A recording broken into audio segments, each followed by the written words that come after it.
রাজশাহীর একটি পুরনো কারাগারের অন্ধকার সেল।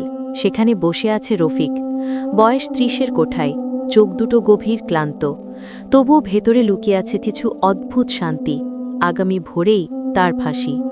সমস্ত দেশ জানে একজন খুনির শেষ রাত্রি চলছে, কিন্তু খুব কম মানুষই জানে যে এই খুনি সত্যিই কি খুনি ছিল কিনা। কারাগারে চৌকাঠে দাঁড়িয়ে আছে জেল সুপার রাশেদ। রফিককে সে বহুবার দেখেছে, চুপচাপ, নম্র আর মাথা নিচু করা এক মানুষ। কিন্তু আজ রাতে তার চোখে কিছু ভিন্ন আলো। রফিক, শেষ ইচ্ছে জানতে এসেছি, রাশেদ ধীর কণ্ঠে বলল। রফিক মাথা তুলল, তারপর আস্তে হাসল। শেষ ইচ্ছে? মানুষটা মরে যাওয়ার আগে কি চাইতে পারে ভাবেন স্যার? রাশেদ চুপ করে রইল। কিছুক্ষণ পরে রফিক আবার বলল, আমার একটা ইচ্ছে আছে, একটা অনুরোধ বলতে পারেন, কিন্তু জানি না আপনারা অনুমতি দেবেন কিনা। রাশেদ বলল, নিয়ম আছে, যতটা সম্ভব পূরণ করতে হয়, বলো। রফিক গভীর নিঃশ্বাস নিয়ে বলল, আমি শুধু একবার আমার মাকে দেখতে চাই। রাশেদ অবাক হয়নি, কিন্তু কিছুটা অস্বস্তি তার ভ্রুতে ফুটে উঠল। তোমার মা? কিন্তু আগে তো কখনো বলেনি তাকে খবর দিতে। রফিক মাথা নিচু করে বলল, তিনি অসুস্থ, দারিদ্র্যের মধ্যে থাকেন। আমার জন্য তিনি এত কিছু সহ্য করেছেন, অথচ আমি তাকে শেষবার দেখতে পারিনি। তিনি জানেনও না আমি কাল মারা যাব। যদি পারেন স্যার, আমাকে একবার বাড়ি নিয়ে যান, 1 ঘন্টার জন্য হলেও। রাশেদ হতবাক। নিয়ম অনুযায়ী ফাঁসির আগের রাতে কারাবন্দীকে বাইরে নিয়ে যাওয়া প্রায় অসম্ভব। তবু রফিকের চোখের গভীর অনুরোধ তার মনকে কেঁপিয়ে দিল। রাত 2টো, কারাগারের ভেতর সব নিস্তব্ধ। অতিরিক্ত নিরাপত্তার মাঝে রফিককে একটি গাড়িতে তোলা হলো। রাশেদ নিজেই সিদ্ধান্ত নিয়েছে, ঝুঁকি হলেও এই ইচ্ছা পূরণ করবে, কারণ সে জানে কিছু মানুষ অপরাধী হলেও তাদের ভেতরে পচন ধরে না। আর রফিকের চোখে সে সবসময় দেখেছে এক অদ্ভুত নিষ্পাপতা। গাড়ি বের হলো। রফিকের গ্রামের পথ ধীরে ধীরে কাছে আসছে।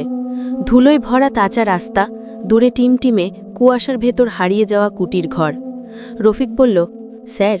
রফিকের গলা কেঁপে উঠল। আমিও অনেক অন্যায় করেছি, এটা সত্যি, কিন্তু যেই খুন করার অভিযোগে আমাকে ফাঁসি দেয়া হচ্ছে সেটা আমি করিনি। আমার শত্রুরা আমাকে জড়িয়েছে, কিন্তু প্রমাণ নেই, তাই কিছু বলতে পারিনি। রাশেদ বলল, তবে এতদিন চুপ ছিলে কেন? রফিক চোখ বন্ধ করল। মা অসুস্থ ছিল, মামলাটা লড়ার মতো টাকা ছিল না, আর ভেবেছিলাম হয়তো একদিন প্রমাণ হবে, কিন্তু হয়নি। রাশেদ দীর্ঘশ্বাস ফেলল।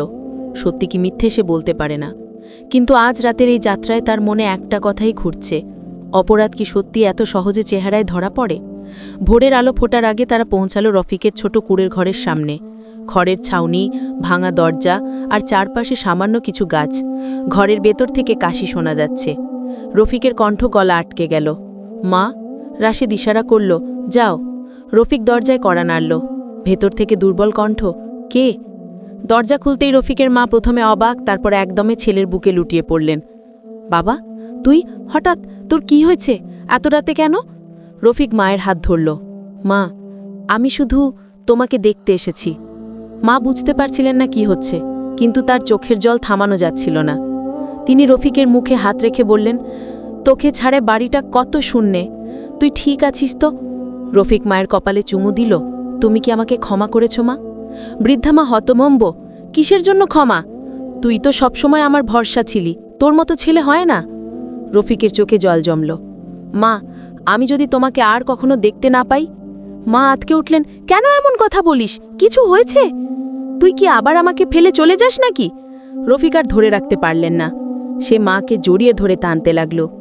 মা, আমাকে ক্ষমা করে দিও, আমার জীবনটা ভুলে ভরে গেছে, কিন্তু তুমি শুধু আমার জন্য দোয়া কইরো, আল্লাহ যেন তোমাকে ভালো রাখে।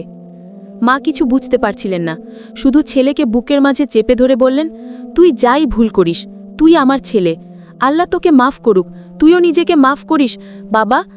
এই কথাটাই যেন রফিকের আত্মাকে হালকা করে দিল। তার বুকের ভেতর জমে থাকা সব ব্যথা যেন ধীরে ধীরে ঝরে পড়ল। সময় শেষ। রাশেদ বাইরে দাঁড়িয়ে আছে, আবার ফেরার সময় হয়ে গেছে। রফিক ধীরে ধীরে উঠল। মা তার হাত ধরে বললেন, আর একটু থাক না বাবা। রফিক মায়ের চোখে তাকিয়ে বলল, মা, আমার জন্য দোয়া কইরো, আমি চলি। মা বললেন, আবার তো আসবি তাই না? রফিক থেমে গেল, তারপর আস্তে বলে দিল, আসতে চাইতাম মা, কিন্তু আর পারবো না। মা কিছু বুঝতে না পেরে তাকিয়ে রইলেন। রাশেদ হালকা কণ্ঠে বলল, আম্মা, ওকে নিয়ে যেতে হবে। রফিক শেষবারের মতো ঘরটার দিকে তাকালো। এই ভাঙা ঘরেই তার শৈশব, তার হাসি, কান্না, তার সব। এরপর সে গাড়িতে উঠল। মা দরজার সামনে দাঁড়িয়ে শুধু বললেন, বাবা, সাবধানে যাইও।